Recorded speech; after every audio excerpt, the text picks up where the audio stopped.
안녕하세요, 여러분.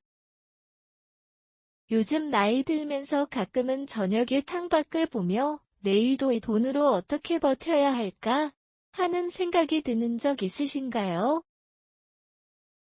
저도 그랬어요.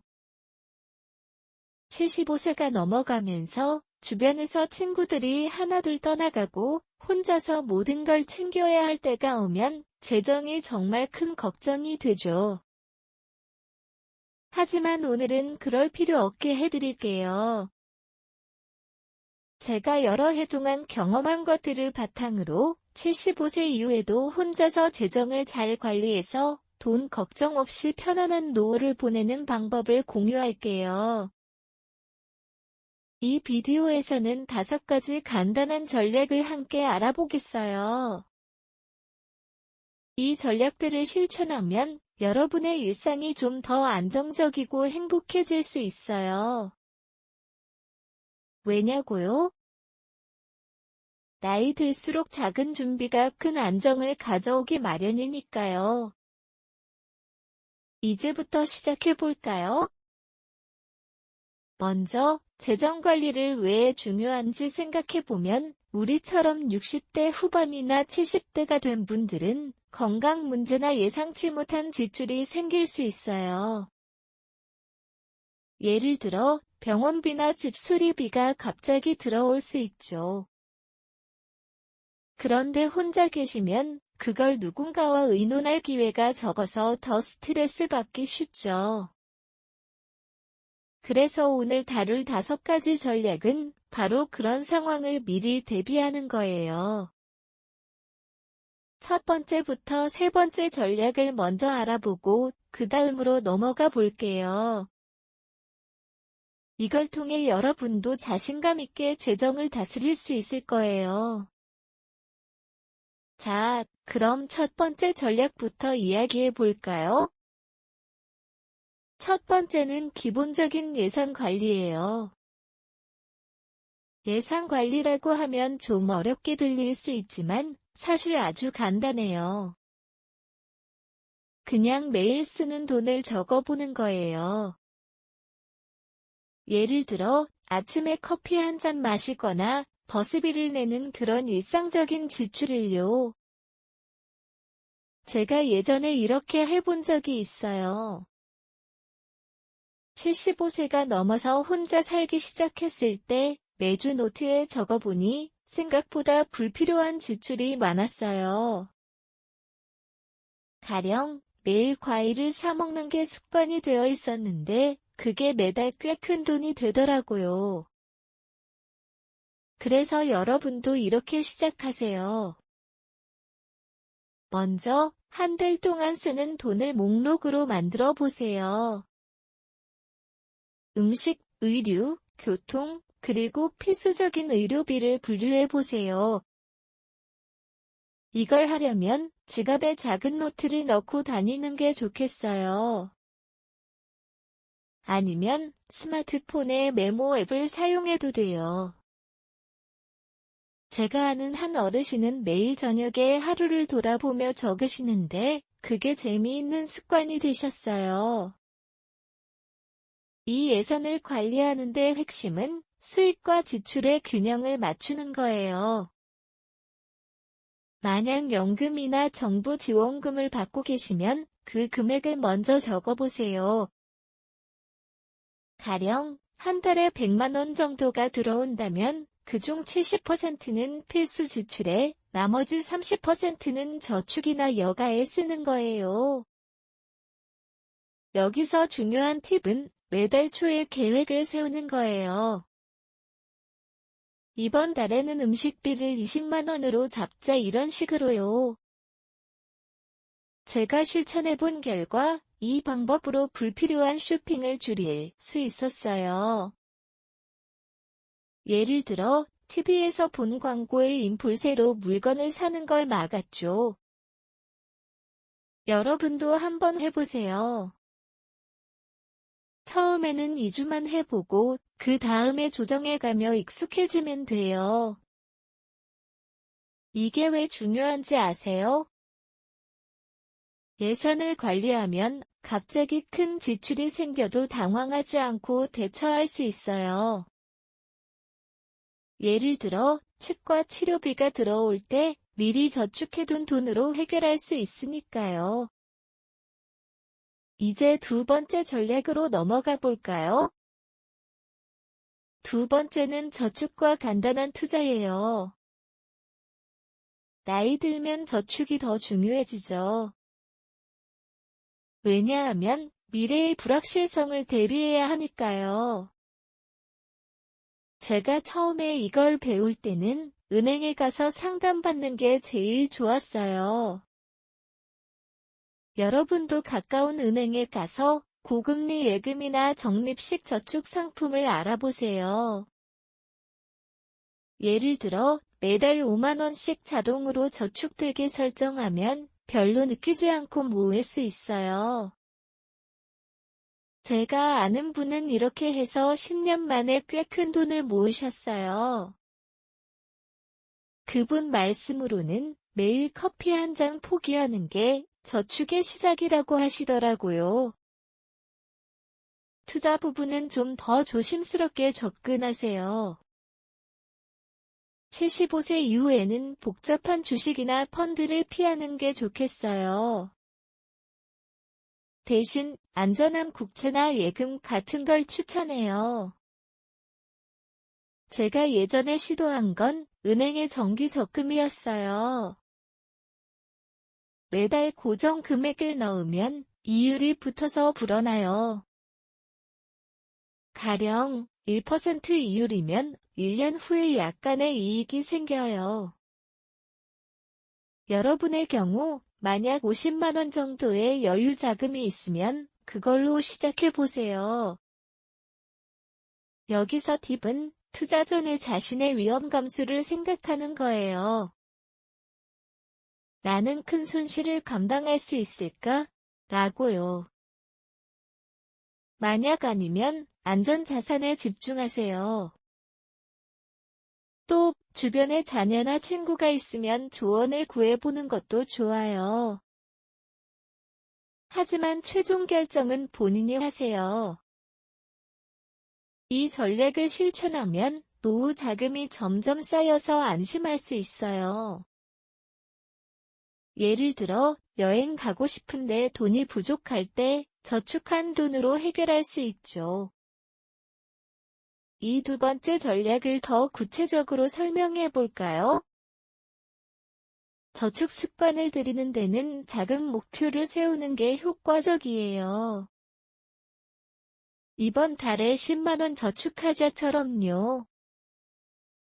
제가 해본 방법은 은행 앱을 다운로드해서 매일 잔고를 확인하는 거예요.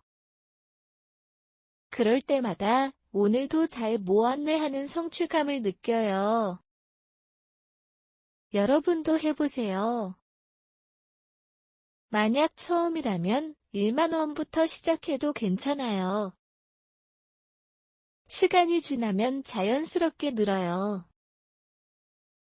그리고 투자할 때는 신문이나 TV 뉴스를 통해 경제 소식을 듣는 게 도움이 돼요. 예를 들어 금리 인상 소식이 나오면 예금 상품을 확인해 보세요. 이게 왜 중요한지 알겠죠? 저축과 투자를 통해 인플레이션 같은 경제 변화에도 대비할 수 있어요. 제가 80세가 된 지금 이 덕분에 안정적인 생활을 하고 있어요. 이제 세 번째 전략으로 넘어가 볼까요? 세 번째는 의료비 관리예요. 75세가 넘으면 건강이 제일 큰 재정 적자 원인이 될 수 있어요.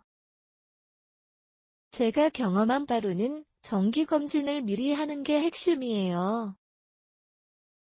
예를 들어 매년 한 번씩 종합검진을 받으면 작은 문제도 빨리 잡을 수 있어요. 여러분도 가까운 병원에 가서 건강보험 혜택을 최대한 활용하세요. 한국에서 사시면 국민건강보험이 있으니 그걸 잘 이용하세요.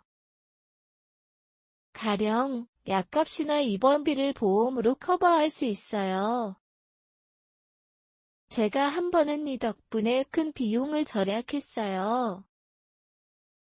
치아 치료를 할 때 보험 청구를 해서 절반 이상을 돌려받았죠. 의료비를 관리하려면 먼저 자신의 건강 상태를 파악하세요. 매일 아침에 혈압을 재거나 약을 제때 먹는 습관을 들이세요. 이게 재정과 어떻게 연결되냐고요? 건강을 챙기면 병원비가 줄어들어요. 예를 들어 매일 산책을 하며 운동하면 고혈압 같은 질병을 예방할 수 있어요. 제가 추천하는 건 지역 커뮤니티 센터에서 무료 건강 강의를 듣는 거예요. 거기서 영양과 운동 팁을 배울 수 있어요. 또 만약 만성질환이 있으면 약값을 아끼기 위해 제네릭 약품을 사용하세요. 약국에서 상담받아 보세요. 이 전략을 실천하면 예기치 않은 의료비로 인한 스트레스를 줄일 수 있어요. 가령 제가 아는 어르신은 이렇게 해서 매달 5만 원을 절약하셨어요. 더 자세히 말하자면 의료비 관리는 예방이 제일 중요해요. 매월 약값 목록을 적어보세요. 이 약은 꼭 필요한가? 하고 생각하며 불필요한 처방을 피하세요. 의사와 상의하면서 대체 약을 찾는 거예요. 제가 해본 건 건강일지를 쓰는 거예요. 매일 먹은 약과 증상을 기록하면 다음 진료 때 도움이 돼요. 여러분도 시도해보세요. 이게 재정적으로 도움이 되는 이유는 건강이 좋아지면 다른 지출도 줄어들어요. 예를 들어 병원에 자주 가지 않으면 교통비도 아끼죠. 세 번째 전략을 통해 여러분의 노후가 더 안정적일 거예요. 이제 이 세 가지 전략을 알아본 후 다음으로 넘어가서 더 많은 팁을 공유할게요. 여러분의 재정이 점점 더 튼튼해지는 걸 느껴보세요. 이제 세 번째 전략까지 알아본 후 더 깊이 들어가서 네 번째와 다섯 번째 전략을 함께 탐구해 보겠습니다. 여러분, 재정 관리를 통해 노후가 안정적으로 변하는 걸 느껴보는 건 정말 기분 좋은 일이에요. 제가 75세가 넘어서부터 실천해온 이 방법들은 혼자 계시더라도 자신감 있게 대처할 수 있게 해줘요. 네 번째 전략은 정부 지원과 커뮤니티 자원을 활용하는 거예요. 이 세상에 혼자 있는 것 같아도 실제로는 여러 지원 시스템이 우리를 도와주고 있답니다. 제가 처음 이걸 알았을 때, 와, 이걸 왜 이제야 알았을까? 하며 후회했어요. 하지만 늦지 않았어요. 여러분도 지금부터 시작하세요. 네 번째 전략, 정부 지원과 커뮤니티 자원 활용. 나이 들면 정부나 지역사회에서 제공하는 혜택을 잘 이용하는 게 중요해요. 예를 들어 한국에서 사시면 65세 이상 어르신들을 위한 다양한 복지 프로그램이 있어요.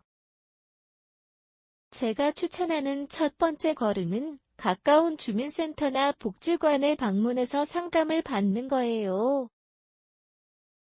거기서 노인 복지 혜택, 예를 들어 기초연금, 의료급여 또는 주거 지원에 대해 자세히 알려줄 거예요. 제가 78세쯤에 이걸 해봤을 때 매달 추가로 10만 원 정도의 지원금을 받을 수 있었어요.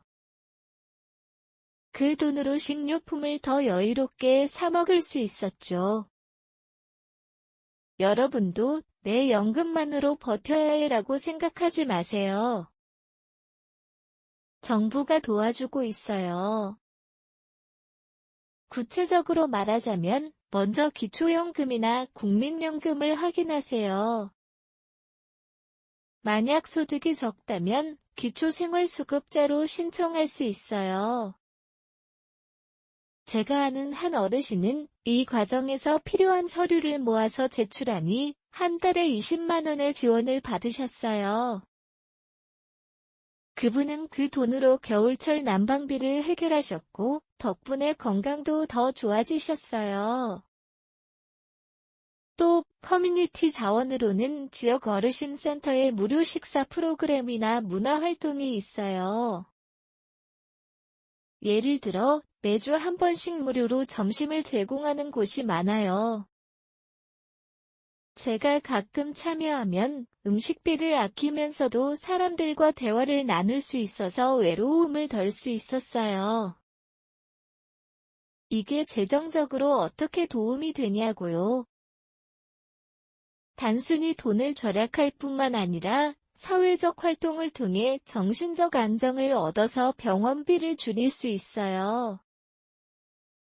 이 전략을 실천하려면 매달 복지 관련 뉴스나 공지를 확인하세요. 스마트폰이 있으신가요? 그렇다면 정부 앱이나 복지 포털 사이트를 다운로드해서 이용해보세요. 제가 처음엔 어렵게 느껴졌지만 자녀나 이웃에게 도움을 요청하니 쉽게 배울 수 있었어요. 예를 들어, 이 앱으로 연금 신청하는 법 알려주세요라고 물어보세요. 중요한 팁은 지원금을 받기 위해 필요한 자격을 미리 확인하는 거예요. 소득 증빙 서류나 건강 상태를 준비하세요. 제가 경험한 바에 따르면 이걸 통해 불필요한 지출을 줄이고 여유 자금을 저축할 수 있어요. 가령 지원금을 받으면 그 돈의 일부를 여행 저축에 넣을 수 있죠. 여러분, 이 전략으로 재정이 더 튼튼해질 거예요. 왜냐하면 혼자서 모든 걸 감당할 필요가 없다는 걸 깨닫게 되니까요. 더 자세히 설명해 볼까요? 정부 지원을 활용하는 데는 연간 복지 신청 시기를 기억하세요. 보통 연초에 신청하는 경우가 많아요. 제가 해본 방법은 노트에 1월 연금 확인, 6월 건강검진 지원 신청처럼 적어두는 거예요. 이 습관 덕분에 매번 놓치지 않고 혜택을 받을 수 있었어요. 커뮤니티 자원으로는 지역 모임에 참여하세요. 예를 들어 동네 어르신 클럽에서 무료 강의나 운동 프로그램을 해요. 제가 그곳에서 재무관리 세미나를 들었는데 그게 되게 큰 도움이 됐어요. 여러분도 시도해보세요. 만약 처음이라면 가까운 곳부터 시작하세요. 이게 왜 중요한지 아세요? 이러한 지원을 통해 갑작스러운 재정 압박을 완화할 수 있어요. 예를 들어 집 수리비가 들어올 때 정부 지원금을 활용하면 부담이 덜하죠. 네 번째 전략을 통해 여러분의 노후가 더 연결되고 안정적일 거예요. 이제 다섯 번째 전략으로 넘어가 볼까요? 다섯 번째는 일상적인 비용 절감 팁이에요. 나이 들면 작은 지출이 쌓여서 큰 부담이 되죠. 제가 80세가 된 지금 이 팁들을 실천하며 매달 5만 원 이상을 절약하고 있어요. 이 전략은 아주 실용적이에요. 왜냐하면 매일의 습관을 바꾸는 것만으로 재정이 안정되기 때문이에요. 여러분도 이 나이 되면 절약이 무슨 소용이야? 라고 생각하지 마세요. 오히려 이 시기에 더 효과적이에요. 5번째 전략, 일상적인 비용 절감 팁. 먼저, 에너지 비용을 줄이는 데 초점을 맞춰 보세요. 예를 들어, 집에서 전기와 가스 사용을 최소화하세요. 제가 추천하는 건 레드 전구로 바꾸는 거예요. 일반 전구보다 에너지 효율이 높아서 한 달에 1만 원 정도 절약할 수 있어요. 제가 해본 적이 있는데 처음엔 비용이 들었지만 장기적으로는 이득이었어요. 또 겨울철에는 보일러를 적정 온도로 설정하세요. 20도 정도로 유지하면 건강에도 좋고 비용도 절감돼요. 여러분, 만약 혼자 사신다면 작은 아파트나 집에서 이걸 실천하기 쉽죠. 제가 아는 분은 창문을 막는 단순한 방법으로 난방비를 줄이셨어요. 음식 비용도 빼놓을 수 없어요. 매일 외식을 피하고 집에서 간단한 식사를 준비하세요. 예를 들어, 싼 재료로 영양소를 채우는 거예요. 제가 매일 아침에 계란과 채소를 넣은 간단한 볶음밥을 만들어 먹어요. 그게 건강에도 좋고 식비를 절반으로 줄였어요. 팁으로 대형마트에서 대량 구매를 하세요. 예를 들어 과일이나 채소를 한 번에 사서 냉동 보관하면 낭비를 줄일 수 있어요. 제가 실천한 결과 매달 3만 원을 절약할 수 있었어요. 또 물건을 살 때 할인 쿠폰이나 세일을 이용하세요. 스마트폰 앱으로 할인 정보를 확인하면 불필요한 지출을 막을 수 있어요. 제가 처음엔 기술에 익숙하지 않았지만 이제는 재미있게 이용하고 있어요. 이 전략을 더 구체적으로 하자면 교통비용도 절감하세요. 버스나 지하철을 이용할 때 정기권을 사면 더 저렴해요. 제가 해본 건 걸어서 이동하는 거예요.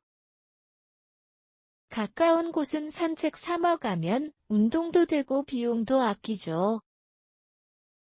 예를 들어 매일 30분 걸으면 건강이 좋아져서 병원비가 줄어요.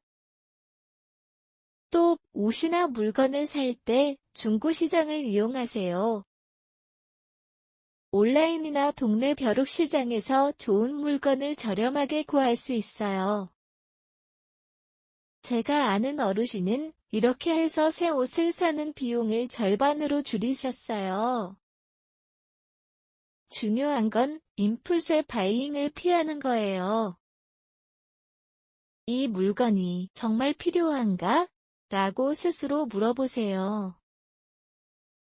제가 TV 쇼핑을 보며 임풀세로 사던 습관을 고쳤더니 월간 지출이 줄었어요. 이 팁들을 실천하면 재정이 자연스럽게 안정돼요. 예를 들어 에너지 절약으로 절약된 돈을 저축에 넣으면 미래에 비상금이 쌓이죠. 제가 5년 동안 이걸 유지하니 작은 여행 자금을 마련할 수 있었어요. 여러분도 작은 변화를 시작하세요. 처음에는 오늘부터 전기 끄는 습관 들이자처럼요. 시간이 지나면 이게 습관이 돼서 스트레스를 줄여줄 거예요. 5번째 전략으로 여러분의 일상이 더 경제적이고 만족스러워질 거예요. 이제 다 5가지 전략을 함께 알아봤어요. 첫 번째부터 5번째까지 실천하면 75세 이후에도 혼자서 재정을 잘 관리할 수 있을 거예요. 하지만 아직 끝이 아니에요. 다음 파트에서는 이 전략들을 실제로 적용하는 사례와 추가 팁을 더 공유할게요. 여러분, 함께 계속 따라와 주세요. 재정관리가 즐거운 일이 될 수 있도록요. 여러분, 이제 다 5가지 전략을 함께 알아봤어요. 이 전략들을 실제로 어떻게 적용할 수 있을지, 그리고 제가 경험한 사례들을 통해 더 구체적으로 알아보는 시간을 가져보겠습니다. 재정관리가 처음에는 조금 어색하게 느껴질 수 있지만 작은 실천이 쌓이면 정말 큰 변화를 가져올 수 있어요. 제가 75세가 넘어서부터 이 방법들을 사용하며 혼자서도 안정적인 생활을 유지할 수 있었어요. 오늘은 이 전략들을 일상 속에서 어떻게 활용할지 예시를 들어보고 추가 팁을 공유할게요.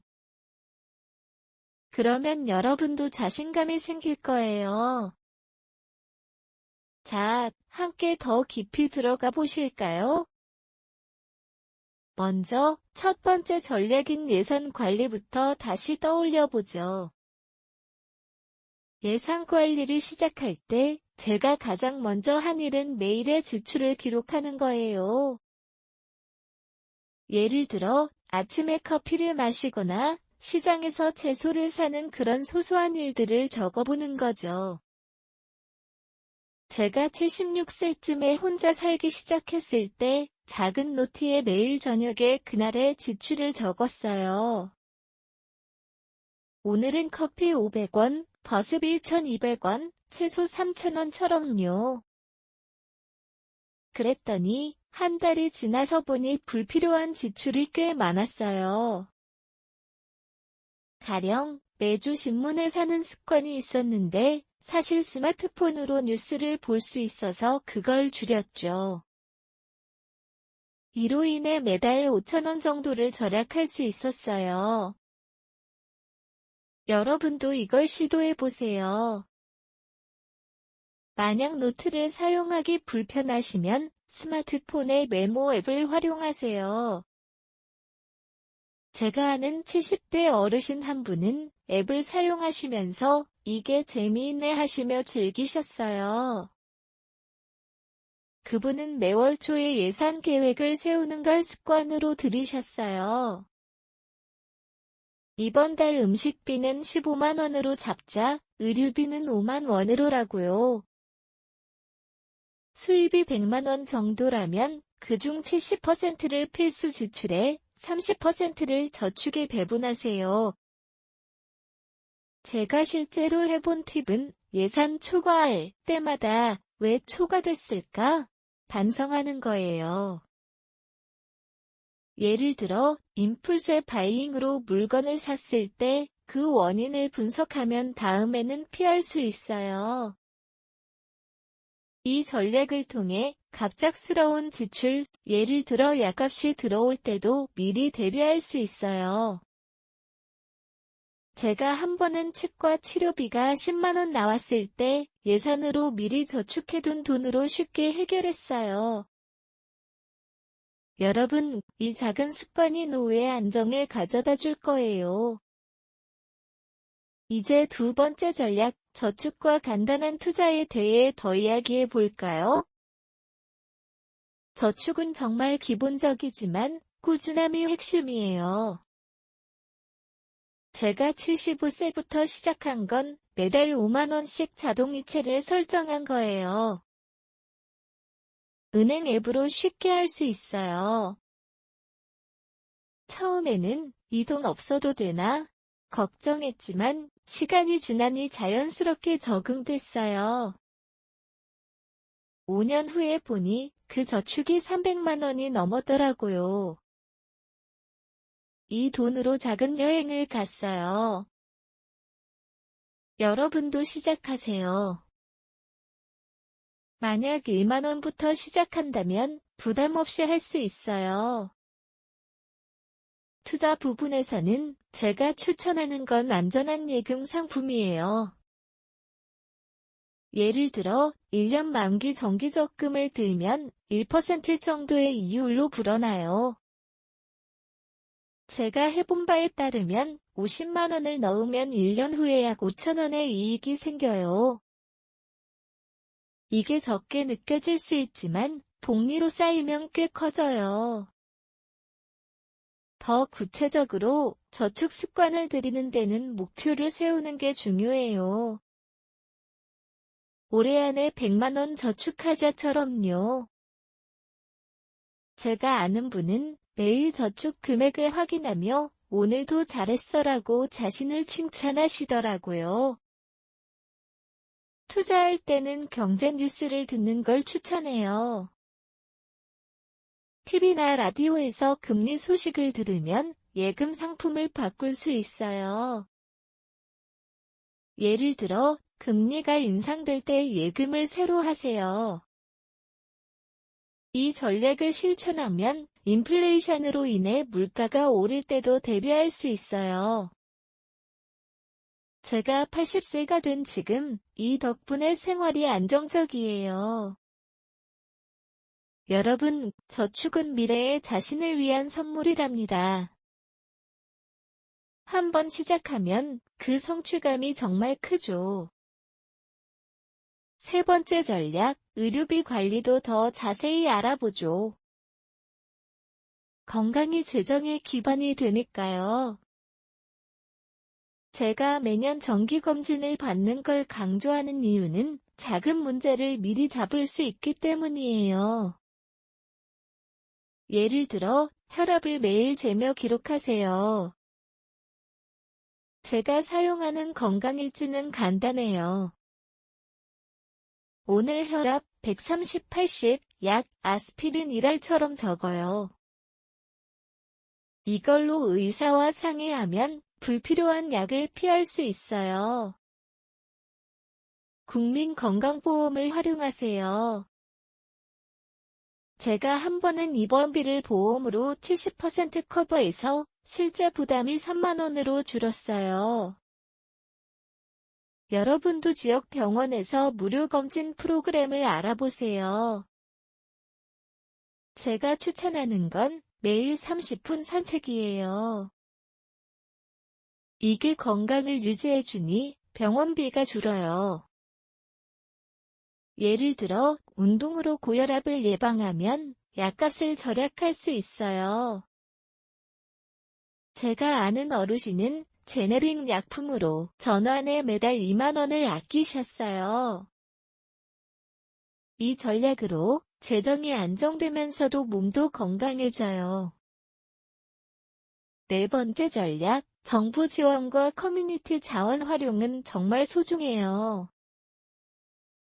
제가 처음 상담을 받았을 때 기초연금으로 추가 10만 원을 받을 수 있었어요. 여러분, 주민센터에 가서 상담하세요. 거기서 필요한 서류를 도와줄 거예요. 예를 들어, 소득 증빙과 건강 상태를 준비하세요. 제가 해본 건 매달 복지 앱을 확인하는 거예요. 그 앱으로 지원금을 신청하면 편해요. 커뮤니티 자원으로는 무료 식사 프로그램이 있어요. 제가 매주 참여하면 음식비를 절약하면서도 친구를 사귈 수 있어요. 이게 재정적으로 도움이 되는 이유는 사회적 활동으로 스트레스를 줄여 병원비를 아끼기 때문이에요. 여러분, 이 전략으로 혼자 있지 않게 돼요. 제가 경험한 바에 따르면 이런 지원으로 여유 자금을 저축할 수 있어요. 마지막으로 다섯 번째 전략, 일상적인 비용 절감 팁을 더 깊이 파봐요. 에너지 비용부터 시작하세요. 레드 전구로 바꾸면 매달 1만 원 절약돼요. 제가 해본 건 겨울에 보일러를 20도로 설정하는 거예요. 이게 건강에도 좋고 비용도 줄어요. 음식 비용은 대형마트에서 대량 구매하세요. 예를 들어 채소를 한 번에 사서 냉동하면 낭비가 적어요. 제가 매일 간단한 요리를 해서 식비를 절반으로 줄였어요. 교통비용은 걸어서 이동하세요. 가까운 시장은 산책 삼아 가면 운동도 되고 돈도 아껴요. 옷은 중고 시장에서 사세요. 제가 아는 분은 이렇게 해서 새 옷 비용을 절반으로 줄이셨어요. 임풀세 바이잉을 피하세요. 이게 정말 필요한가? 라고 물어보세요. 이제 이 전략들을 실제 사례로 보죠. 제 친구 한 분은 예산 관리를 시작한 후 매달 10만 원을 저축하셨어요. 그 돈으로 손주를 만나는 여행을 갔어요. 또 다른 분은 정부 지원으로 난방비를 해결하고 의료비를 절약하며 건강을 유지하셨어요. 여러분도 이 사례를 참고하세요.